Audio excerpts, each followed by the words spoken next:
I wish we had been able to obstruct more. Mitch McConnell. Makes you wonder, do they really care about us? Hello and welcome. I'm Mr. FarFetchd, and these are my thoughts. On this channel, I'll go over political books from both sides and occasionally current events. Each book I read, I'll do so with an open mind. To start, I'm going to have The Destructionist by Dana Milbank. I want to open up more dialogue with a better understanding from each other's viewpoints, Today's political climate makes me think of some saying about changing your environment in life starts by looking inward. As a middle-aged white Republican dude, I don't like where my party is heading and what it's representing now. Since really paying attention to politics right before Trump got elected in 2016, honestly, I had no idea who Dana Milbank was, but I thoroughly enjoyed the book. The stream of events, information, and quotes delivered sank my stomach to upsetting depths. The fact Karl Rove tried to blacklist him from covering Bush is adorable and so telling of future plans for accurate journalism in the world. But alright, let's get past the intro stuff. Now, I've never done something like this, so I'll just bring up some points and quotes and discuss my thoughts about the subject or person. Someone who matches the sliminess of an animal they share a name with. An original joke, I know. But good old Newt Gingrich kind of rode in the scene like a horseman of the apocalypse, along with a posse full of corruption to infect the inner crucial systems of government for no one else but their own financial gain and influential power. Sorry, I'm kind of getting ahead of myself. Lies. Big lie, Bill Clinton's lie, all the politicians lie, right? Little white lies. To me, lies a lie. You're not telling the truth. I always wondered why so many lies go free to ruin lives and how people lying are never punished. They're rewarded. No, shooting at melons. To be honest, I didn't even remember this kind of event or scandal. The suicide of Vince Foster was in '93 and was a deputy White House counsel and friend to Bill and Hillary Clinton. How else to better honor and respect someone than lying about how he died, bringing up foreign failed investigations? Well, that would be Newt and his friend Dan Burton. They took the scientific way of shooting an assortment of melons to demonstrate Foster did not kill himself and he was murdered allegedly by the Clintons as a mob hit order with multiple conspiracy theories. Even 2 years after all the investigations, Newt Boy still promoted it, claiming he didn't see enough proof. I mean, come on. But Newt has his buddy Dan Burton's back. Burton got promoted up to chairman of the House Operations Committee. Of course he did. Milbank brings up the next lovely fact. Gingrich's donor, billionaire Richard, I'm gonna murder your last name, Scaife or Skyfe. I don't know how it is. He shelled out millions for groups who also promoted the Foster conspiracy. He later started a news company, Newsmax, something people today can recognize as a very right-leaning news organization. Someone else brought up who was another figure in pushing the lies for more investigations would be none other than Brett Kavanaugh, now a Supreme Court justice. I think as a Republican, seeing this for all the principles the party projects to the public, it rings hollow to me. Hearing Trump cry witch hunt along with other Republican representatives, when it's clear as day with this case, Republicans had no reason, just a rabid sense of destruction aimed at the Clinton organization. Due to constant lies promoted by Newt and his fellow Republicans, overall belief in the conspiracy grew over the 2 years, even with 4 investigations. Lies overcame truth, and somehow it was banished from the party. Trump also, later during his presidential run at the RNC in 2016, brought this decade's dead conspiracy back to life. Why? The benefits of espouting these lies constantly and denying facts helped shape public image of the Clintons and Democrat colleagues as the epitome of evil, the biggest threat to American way of life. The power they gained through fear of a lie, Gingrich went on a crusade of attacking bills and people with lies and misdirection. Frequently, Newt would promote ideas with Democrats, and then when they would accept them or promote them by themselves, he quickly changed position and attacked them for having such ideas. Newt would vote for congressional pay raise, but shout about Democrats doing the same. It was the same about the overdrafts from the House Bank. He would constantly do it. He had more overdrafts than any other person, I believe it was. His lies, promoted by the Christian Coalition, was started and funded by Republican National Committee. Like, come on guys. And followed in suit the mass propaganda filled with all the lies against Democrat opponents. Well, let's go back onto Trump's buddy Kavanaugh. Now, I remember, as others might, the grown man crying under questioning of the alleged sexual misconduct. Do you think they were too hard on him? He was crying. But thank you again, Mr. Milbank, for these gems. During the investigation of Clinton, led by the giant man-child Brett, he wrote a memo to Ken Starr in which he stated, "The idea of going easy on him at the questioning is thus abhorrent to me."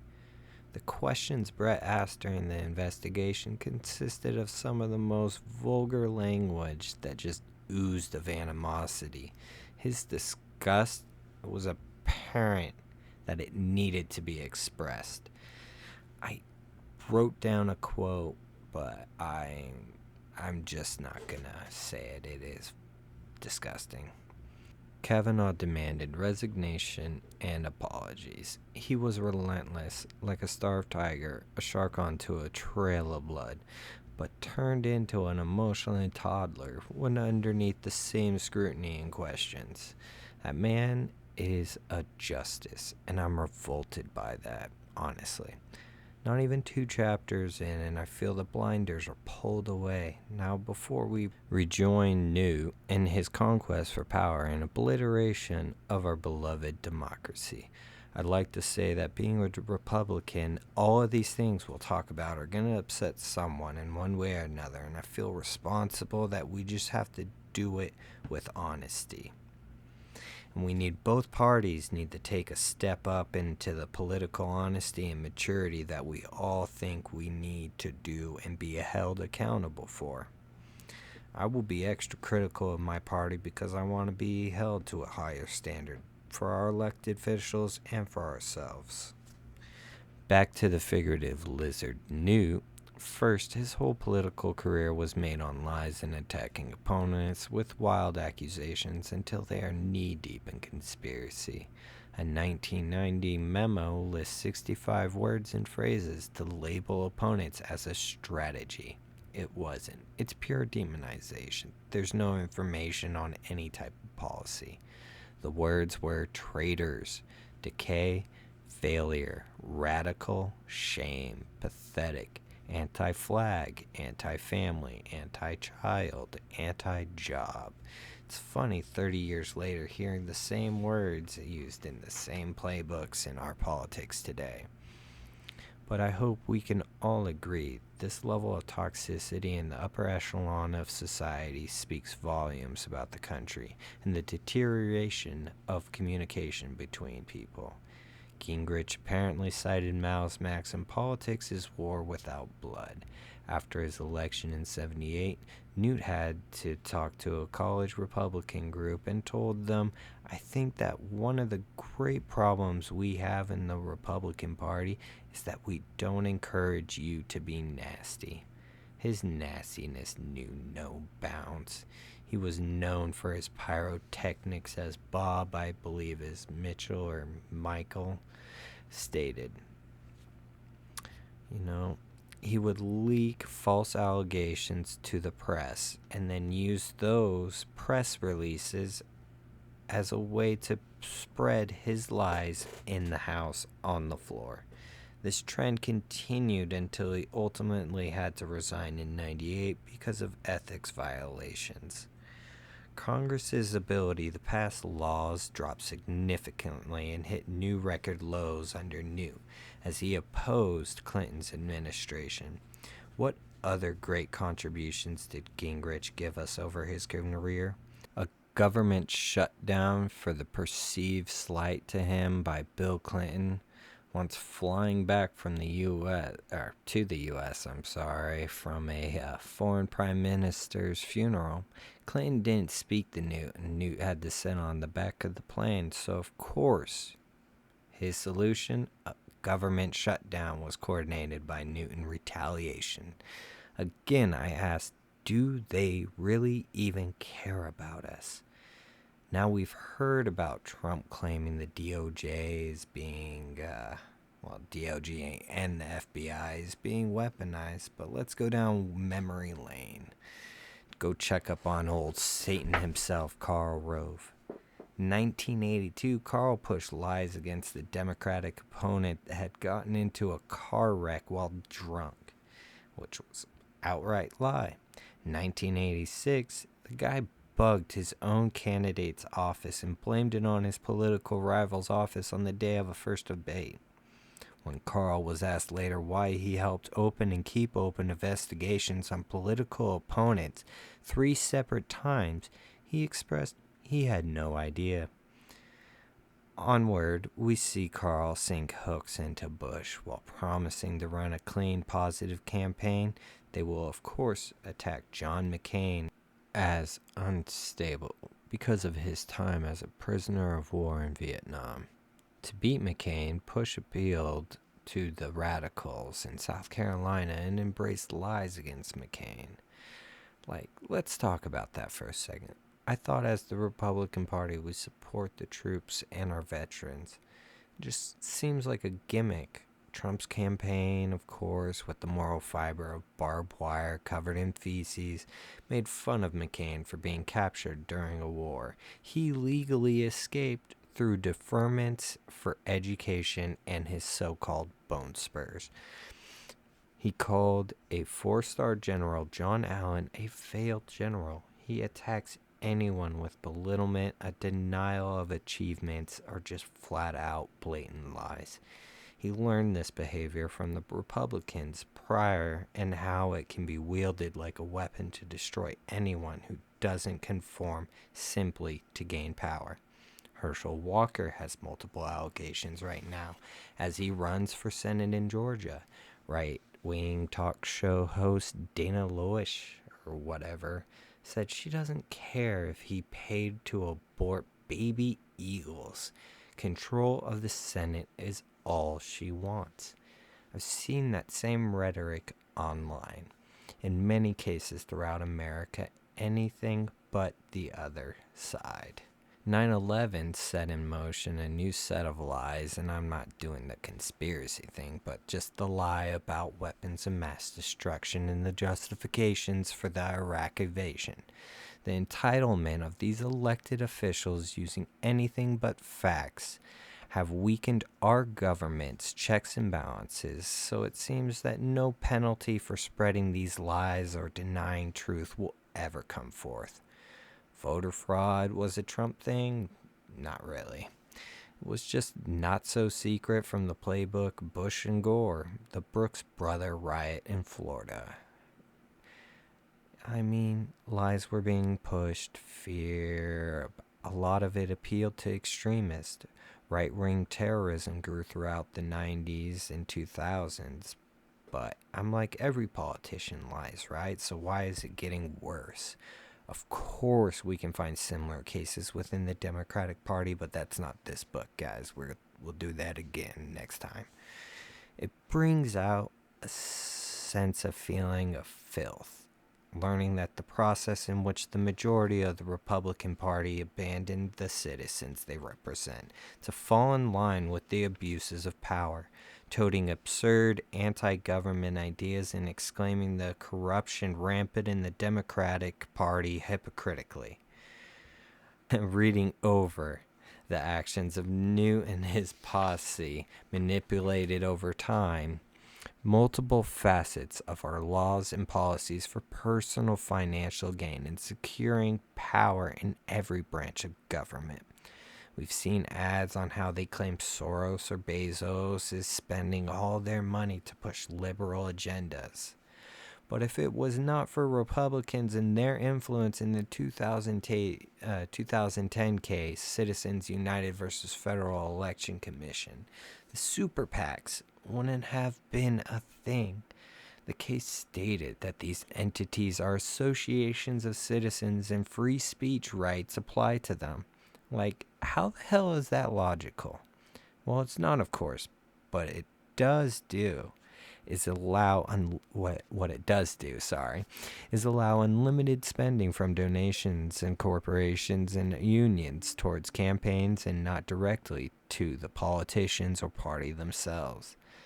Shouldn't need to go into how screwed up all that is, but politicians keep giving away a piece of the American dream to the highest bidder. Scary part is that they placate to the fringe. They inspire the violent ideas in mentally unstable people by leading them to feed on ideas of fear in echo chambers. But back to our friend the turtle Mitch McConnell quote, it shows a basic need in him to fight and never work to compromise.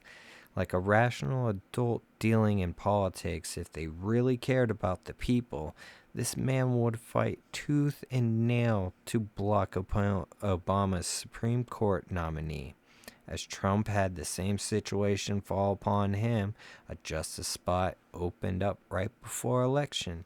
He rushed a pick, completely ignoring his own tantrum 4 years prior. Someone explained the mental gymnastics this guy has to do to keep going on with his day with a smile. Among other Republican representatives aligning with anti-government groups were also joining along in the majority of its ideas being racist. To ensure the votes of the extremist groups, they join in the lies and propaganda. Obama's birth certificate, anti-Muslim rhetoric after 9/11 reignited with false ideas Obama was a secret Muslim agent or some crazy crap. Remember, Obama's Medicare was going to have a death panel so people could die sooner. This is the crap I see, and most of the people who lied about it are never punished. They're just still in Congress, but to the American people, misleading us into having a division so great people are living in two different realities based on public perception of these constant dueling set of facts. Fox News during Obama, a fierce defender of the lies Republicans told, attacked fact checkers as partisan hits. A classic character from the era, Alaskan Senator Sarah Palin could see Russia from her house, but she also had trouble reading Obama's birth certificate. But her affinity for violent extremism was a brand all her own, showing political opponents with gun sights targeting their face. Let's all just say we know when the shootings happen. It's common strategy to claim that it's not their fault. I didn't say do that, but the vitriol and polarization we see in society is a direct effect of what our leaders are saying and doing. This isn't one-sided. Democrats have a role in this also, but my perception of the political atmosphere and the history that my party of Republicans is an aggressive force willing to crash this ship we call America into the shallows and kill us if they can't control the direction of America. The agony of learning the extent of unpunished corruption and its reward to these people in my party urges an anger of betrayal that forges the ambition to change it. And with that rant, I'll end this episode of FarFetchd Thoughts. I'll try and releasing weekly or bi-weekly videos of my thoughts on political books and other stuff. And I'd like to thank Dana Milbank for the great book. Everyone should go buy a copy of The Destructionist. And thank you to my wife for inspiring me and supporting me in my shenanigans. Thank you all for joining me. Next book will be The Rise of the New Puritans by Noah Rothman. And I hope you have a wonderful whatever time of day it is for you. Later.